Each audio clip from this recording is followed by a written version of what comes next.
Masa intens investigasi. Kehebohan kasus racun kopi sianida yang menyeret nama Jessica Kumala Wongso seperti diketahui memang bak drama sinetron yang belum juga menemukan endingnya. Ya, di tengah simpang siurnya kabar terkait penghilangan nyawa mendiang Wayan Mirna Salihin dengan terpidana Jessica Wongso yang sudah divonis 20 tahun penjara.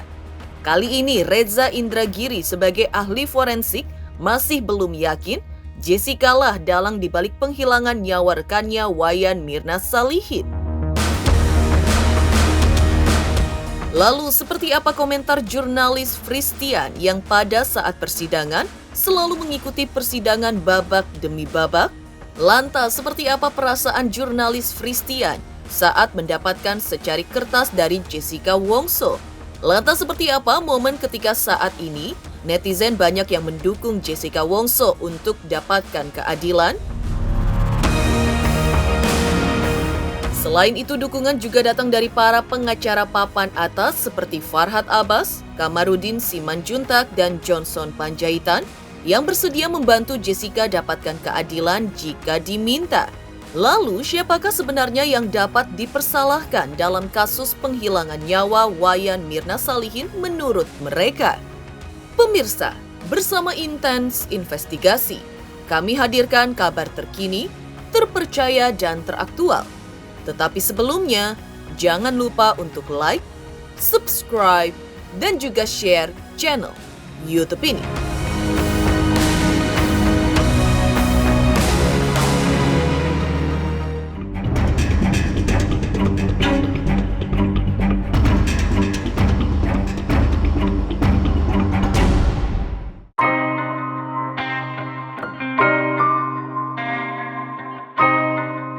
Bak bola salju yang terus menggelinding tak ada habisnya. Mungkin itulah yang tepat untuk menggambarkan suasana yang terjadi dalam kasus penghilangan nyawa mendiang Wayan Mirna Salihin yang diduga dilakukan oleh rekannya Jessica Kumala Wongso, diduga dengan racun kopi sianida, terjadi di awal tahun 2016 silam.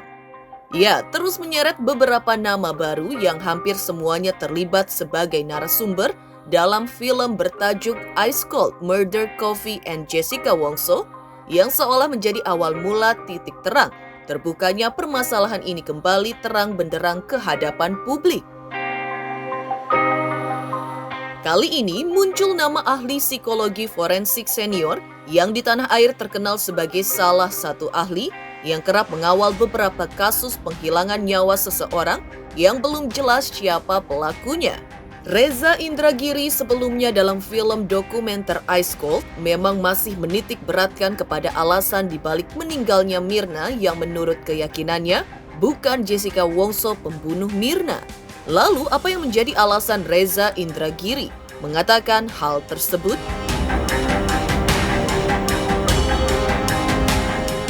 Saya masih terus terang mempertanyakan benarkah mendiang Mirna ini meninggal akibat pembunuhan? Itu pertama. Yang kedua, sekali lagi kalaulah tetap harus dikunci bahwa mendiang Mirna itu dianggap sebagai korban pembunuhan, maka pertanyaan yang kedua adalah apakah benar Jessica adalah pelakunya? Dua pertanyaan itu sampai saat ini terus terang tidak menyediakan jawaban yang memuaskan dari ruang persidangan. Justru dari ruang-ruang penegakan hukum kita yang muncul adalah pertanyaan-pertanyaan susulan, pertanyaan-pertanyaan yang semakin membuat saya gamang tentang apa sesungguhnya keadilan yang sudah coba direalisasikan dari ruang persidangan. Oke, Bang, ini mengenai soal hasil otopsi kemarin kan Prof. Edi juga... Mana ada otopsi? Langsung saya komentari. Seorang ahli di ruang sidang pun sudah secara eksplisit definitif mengatakan tidak ada otopsi.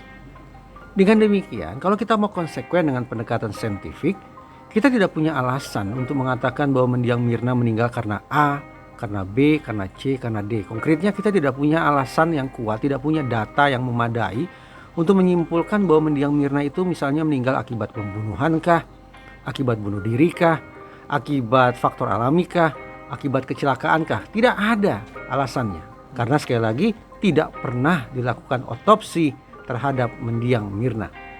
Karena tidak dilakukan otopsi, maka tidak bisa disimpulkan secara definitif penyebab kematiannya. Karena tidak bisa disimpulkan secara definitif penyebab kematiannya, maka praktis no case. Tidak ada kasus, tidak ada persoalan pidana.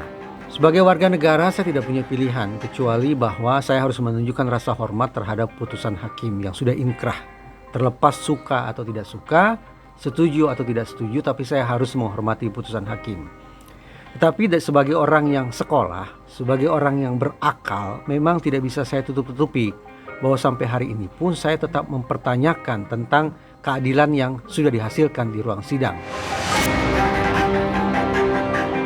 Dan yang cukup mengejutkan lagi, meski bukanlah salah satu saksi ahli, selama persidangan kasus racun kopi sianida yang telah merenggut nyawa Wayan Mirna Salihin di tahun 2016 silam, Reza Indragiri juga menyebutkan ia sempat menerima sejumlah uang yang dimasukkan ke dalam tas miliknya, diduga dilakukan oleh ayah mendiang Mirna, Edi Darmawan Salihin.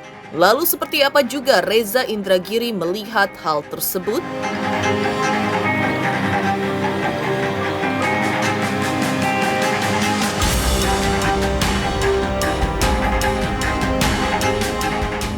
Pada masa 7 tahun lalu itu memang harus saya akui ada sekian banyak pihak yang tampaknya tidak begitu gembira dengan kehadiran saya di ruang publik berbagi perspektif keilmuan gitu. Sebagai misal, ada pihak yang mencoba memaksa saya untuk bungkam dengan cara memasukkan uang dengan cara-cara yang tidak bertanggung jawab ke dalam tas saya. Dan ketika hal itu saya komunikasikan ke komisioner KPK, yaitu Pak Laude Syarif, beliau bersepakat dengan saya bahwa ini situasi yang harus dianggap tidak wajar. Karena itulah kemudian KPK mengirim satu tim untuk mengambil barang dari dalam tas saya yang sudah dimasukkan uang ternyata oleh pihak yang tidak bertanggung jawab tersebut. Logikanya adalah kalau saya yang notabene tidak punya sangkut paut dengan kasus ini ternyata diberikan uang, maka dikhawatirkan bahwa praktek menjijikkan serupa juga dilakukan terhadap oknum-oknum penegakan hukum. Karena itulah KPK menganggap ini sebagai situasi yang serius dan mengirim tim. Situasi yang lain adalah ketika ada orang penting, pejabat di salah satu lembaga negara, punya pangkat yang menyampaikan intimidasi lewat telepon kepada saya, yang isinya pun sama, yaitu ringkasnya meminta saya untuk diam dan tidak lagi berbicara. Uniknya adalah orang yang mengirim intimidasi ini ternyata sekian tahun kemudian, yaitu pada kasus Verdi Sambo, kembali menelpon saya dengan maksud yang sama, memaksa saya untuk diam. Sampai akhirnya saya menarik simpulan, dalam kasus apapun, ketika orang penting ini menelpon saya, hampir bisa dipastikan ada bau amis dalam sisi penegakan hukum kasus tersebut. Sementara itu, yang kembali cukup menjadi perbincangan publik terkait permasalahan ini, tentu adalah kisah di balik seorang jurnalis televisi bernama Fristian Gri yang berkesempatan untuk mengawal permasalahan ini langsung dari jalannya persidangan di tahun 2016 silam. Duduk berdampingan dengan beberapa jurnalis lainnya, Fristian seperti dipilih langsung oleh Jessica Kumala Wongso. Terbukti dengan Jessica memberinya secari kertas yang bertuliskan "I like your outfit". Kertas inilah yang menjadi awal mula Fristian bisa berbincang langsung dengan wanita yang ternyata sebaya umurnya dengannya itu. Lantas, hal apakah yang dibicarakan Fristian dengan Jessica usai dipersilahkan melakukan pertemuan dengannya saat itu? Akhirnya ngobrol pertama tuh justru di rutan, maksudnya ngobrol pertama di luar dari konteks sidang ya. Itu pun pertama kali hanya dia lihat saya gitu, terus senyum, saya juga lihat senyum, karena saya juga nggak tahu mau nanya apa, kan nggak mungkin nanya kabar ya, ada orang di dalam ruang tahanan dan dia lagi menghadapi sidang yang begitu berat, nggak mungkin saya tanya kabar kan. Jadi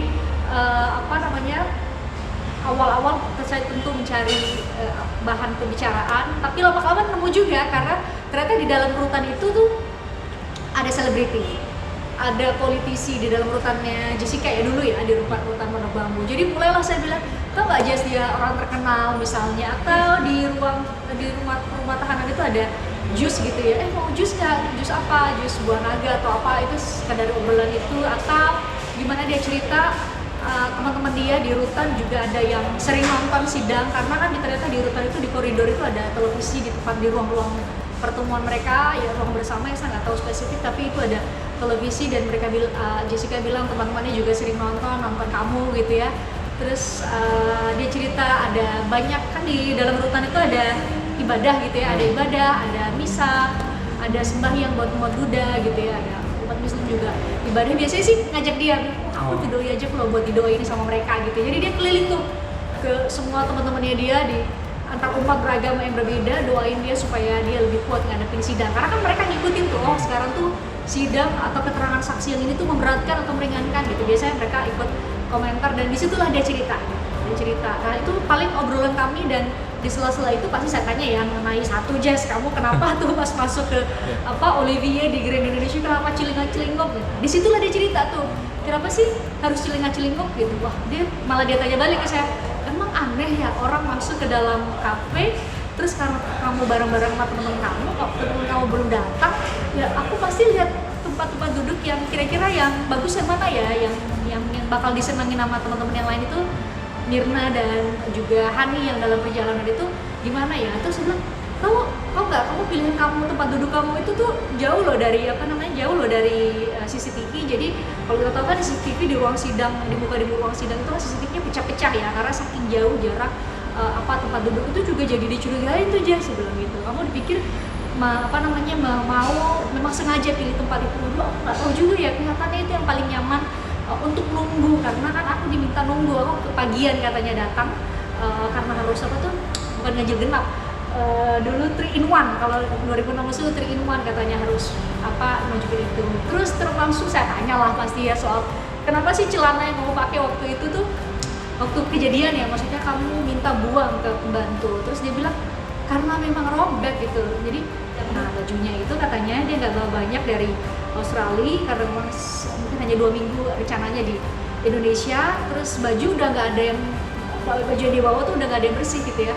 Terus ya udah dia pakai baju dia yang lama dan itu udah nggak muat. Nah mobilnya suaminya almarhum Amirna itu tuh SUV jadi tinggi gitu. Jadi karena dia buru-buru akhirnya robek dan dirobek di tempat yang nggak bisa dijahit lagi. Itu semua kenapa harus dibuang semua? Kita juga nggak tahu. Dia bilang kita juga nggak tahu nih bakal jadi kasus 3 hari setelah dia buang. Gitu.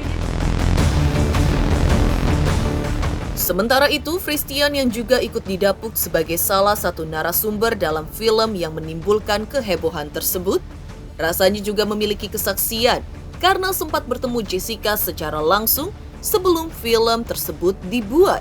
Lalu seperti apa Fristian mengomentari kasus Jessica Kumala Wongso yang kini kembali hangat diperbincangkan?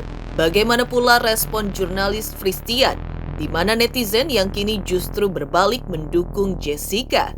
Terjadi di tahun 2016 juga udah kayak gini. Jadi 2016 juga udah di ruang sidang aja tuh orang yang duduk di lurusan sini pasti yang percaya Jessica nggak salah, yang duduk sebelah sini percaya Jessica salah. Termasuk di media sosial. Tapi dulu media sosialnya tuh mungkin hanya Facebook yang paling masif, grup Facebook ya. Terus ada grup-grup WA. Kalau sekarang kan mungkin ketambahan TikTok. Terus Instagram juga saya lihat rame ya. Jadi ya ini emang udah terjadi dari zaman 2016, tapi mungkin kembali lagi jadi perbincangan, publik diingatkan lagi bahwa ada kasus ini tuh sejak ada film dokumenter Netflix posisinya. Jadi kalau orang yang percaya bahwa Jessica salah, pasti dia bilang bahwa saya membela Jessica ya, dengan fakta-fakta hal-hal yang mungkin tidak sesuai dengan ekspektasi dan harapan dia. Tapi bagi orang yang mendukung Jessica, pasti dia bilang, wah bagus ya, akhirnya ada sisi-sisi lain dari Jessica yang belum pernah terungkap selama persidangan karena semua orang fokus ke nyari cyanida tuh, yang mana cyanida, fokus ke penyebab kematian Mirna dan lain-lain. Sedangkan saya mau tekankan juga bahwa pernyataan saya tidak untuk mengubah putusan loh, tidak untuk mengubah putusan atau bilang bahwa Jessica itu salah atau enggak. Jessica salah atau enggak itu harus diproses hukum ya.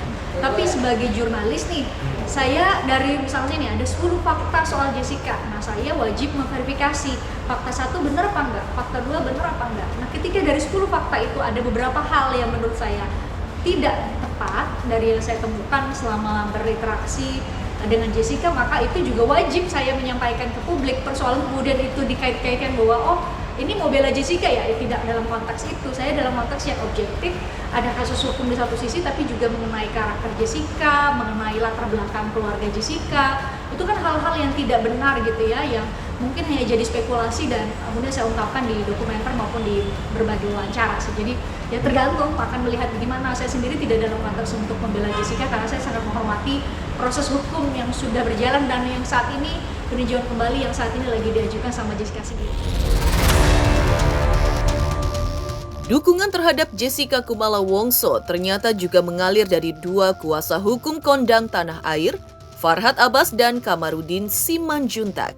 Lantas, apa upaya hukum yang dianjurkan keduanya untuk membuat titik terang permasalahan ini? Pemirsa Intens Investigasi, jangan lupa untuk like, subscribe, dan juga share channel YouTube ini. Jangan lupa pemirsa semua untuk saksikan Intens 3 kali sehari. Pokoknya disaksikan terus, jangan lupa like, comment, dan subscribe.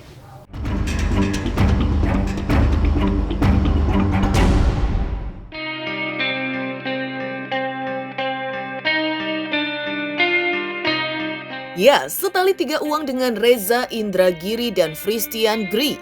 Pernyataan yang sama juga mengalir dari kuasa hukum kondang kenamaan tanah air, Farhad Abbas. Meski sudah ditetapkan menjadi tersangka dan harus menjalani masa hukumannya selama 20 tahun, Farhad Abbas masih menyangsingkan jika sebenarnya Jessica Kumala Wongso lah yang menjadi dalang atas penghilangan nyawa rekannya, Wayan Mirna Salihin. Selain itu, Farhad Abbas pun mengaku siap jika diminta turun tangan untuk membantu menyelesaikan permasalahan yang menurut kuasa hukum Jessica sudah mendapatkan atensi dari puluhan ribu kuasa hukum di tanah air tersebut.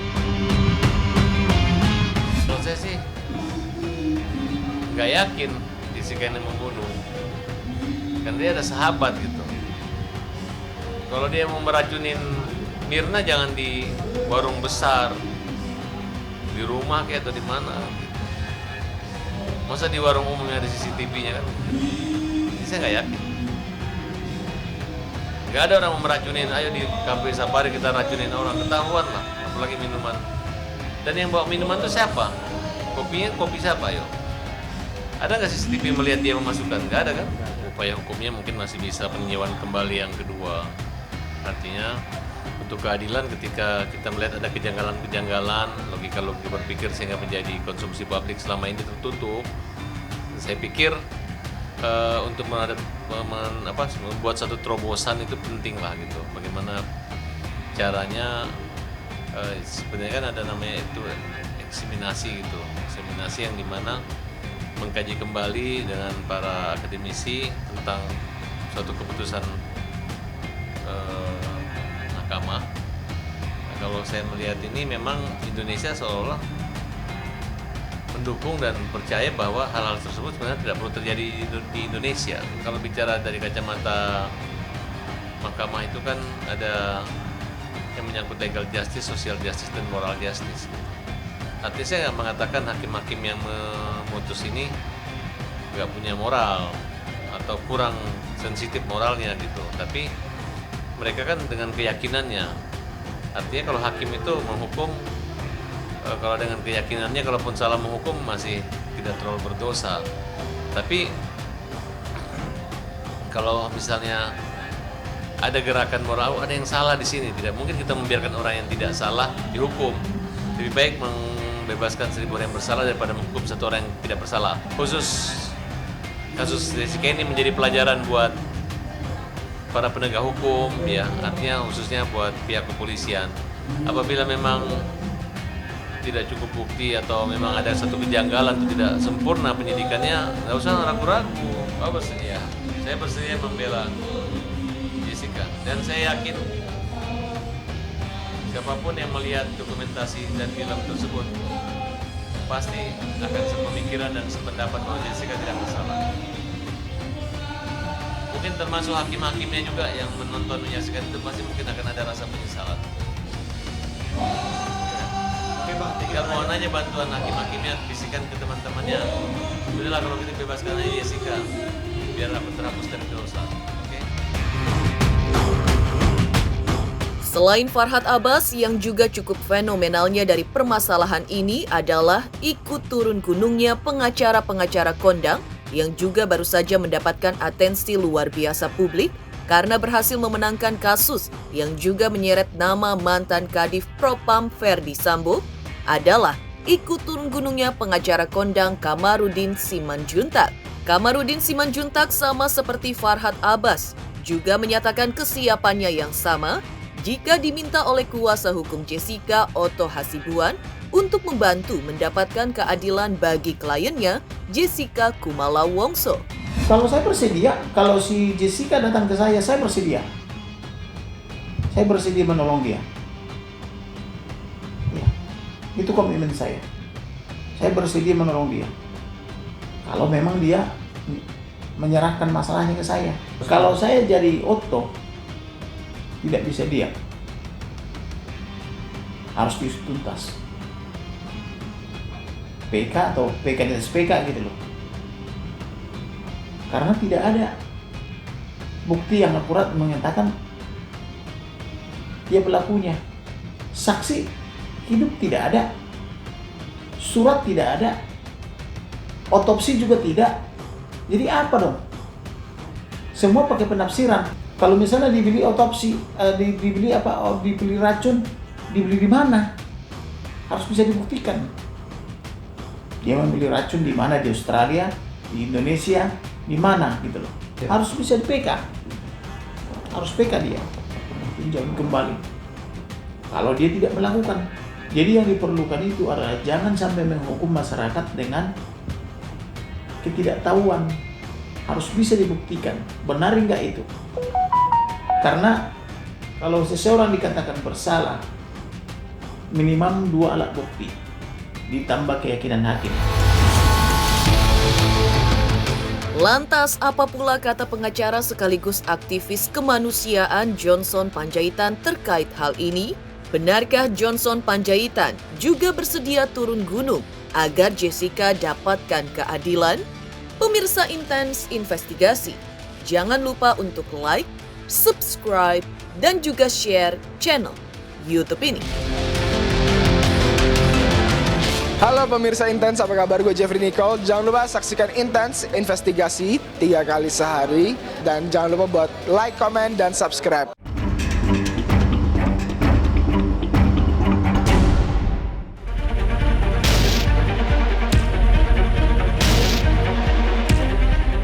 Tak salah memang kehebohan permasalahan racun kopi sianida yang menyeret nama Jessica Kumala Wongso, tersangka penghilangan nyawa Wayan Mirna Salihin, hingga kini masih menimbulkan polemik yang cukup besar di masyarakat. Memunculkan beberapa nama termasuk diantaranya jaksa penuntut umum hingga ahli yang hadir dalam persidangan Jessica Kumala Wongso di tahun 2016 silam. Rasa penasaran publik hingga saat ini pun akhirnya juga memunculkan nama pihak-pihak yang dirasa publik mampu menyelesaikan permasalahan yang hingga kini belum menemukan titik terang tersebut setelah Farhad Abbas, Kamarudin Simanjuntak, Deo Lipayumara, dan Roni Talapesi. Publik kembali menyebut nama seorang ahli hukum senior dan juga aktivis kenamaan tanah air, Johnson Panjaitan. Lantas seperti apa tanggapan yang diberikan Johnson Panjaitan perihal namanya yang disebutkan publik bisa memberikan keadilan bagi kasus hukum yang tengah dijalani Jessica Kumala Wongso? Pada dasarnya saya dalam keadaan sedih dan galau nih sekarang ini karena melihat betapa lembaga judisial kita atau lembaga peradilan kita itu busuk dan rusak menurut saya ya. Jadi karena itu kasus Jessica ini menjadi poin penting juga yang bisa kita gunakan sebagai citizen dan netizen gitu untuk mendorong ke arah perubahan dan perbaikan terhadap praktek peradilan kita yang sudah hancur dan bau busuk ini. Jadi tanpa diminta pun tentu saya akan bersedia dengan berbagai macam kemampuan dan keterbatasan saya untuk membantu mendorong sehingga ini bukan hanya untuk kepentingan keadilan buat Jessica dan almarhum Mirna dan keluarganya, tapi juga ini untuk kepentingan seluruh masyarakat gitu ya, terutama pada korban dan pada bangsa dan negara ini. Karena ini persoalannya bukan hanya kasus ini, sistemnya juga sudah rusak dan harus dilakukan perubahan-perubahan. Nah sekarang ini sekarang ini misalnya atas bantuan kalian, atas bantuan Intens sekarang, kita berusaha melakukan penyadaran dan membuka ruang yang tadinya tertutup dan gelap dan bau busuk ini mulai terang dan bisa dipersoalkan gitu loh ya.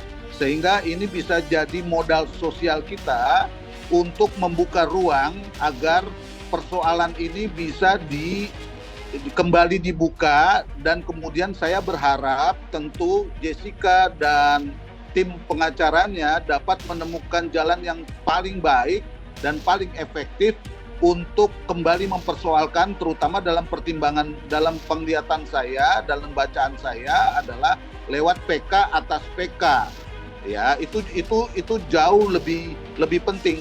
Untuk ke arah sana harus hati-hati, karena itu saya mau mengingatkan perhatian dan bantuan dari netizen agar kita sungguh-sungguh melindungi Jessica dan keluarganya serta lembaga pemasyarakatan agar Jessica tetap kuat dan aman, karena ini sangat beresiko dalam situasi seperti ini, karena tidak semua orang sebenarnya suka waktu kita mulai mempersoalkan keadilan, terutama orang-orang yang menyebabkan lembaga peradilan kita bau busuk seperti sekarang ini, dan tidak bisa diharapkan untuk masyarakat atau rakyat mendapatkan keadilan, apalagi orang seperti Jessica begitu.